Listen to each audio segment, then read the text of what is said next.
澳洲咧就188C 一眾大投資移民咧，即係 SIV 咧，就上年7月1號開始咧，就即係就唔容許話即係啲投資涉及個地產咧。但係澳洲仲有第二個移民計劃就係132嘅，就即係商業奇才呢個移民計劃啦。咁咧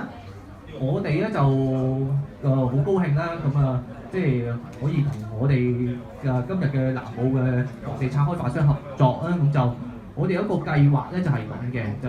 針對呢個澳洲呢個移民計劃132嘅個商業呢個奇才，就係譬如客戶首先跟我哋咧就買咗澳洲，咁就南澳500萬價值500萬澳幣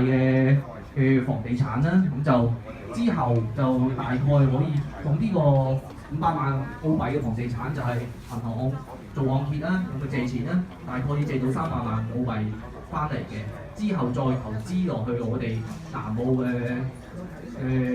合作伙伴嘅公司。合作伙伴公司咧就亦都會有個 trust account， 即係個意思就係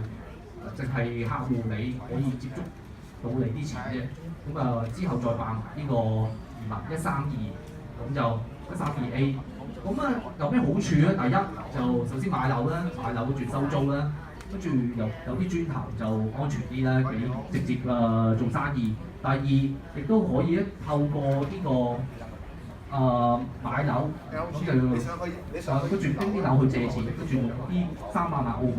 投資落呢個公司度辦埋個身份，即係個意思就又有樓收租，跟住又可以全家辦埋呢個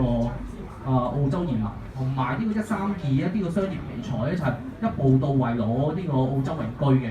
咁係有別於頭先所講嘅188A 啊、188B 啊，或嗰啲就係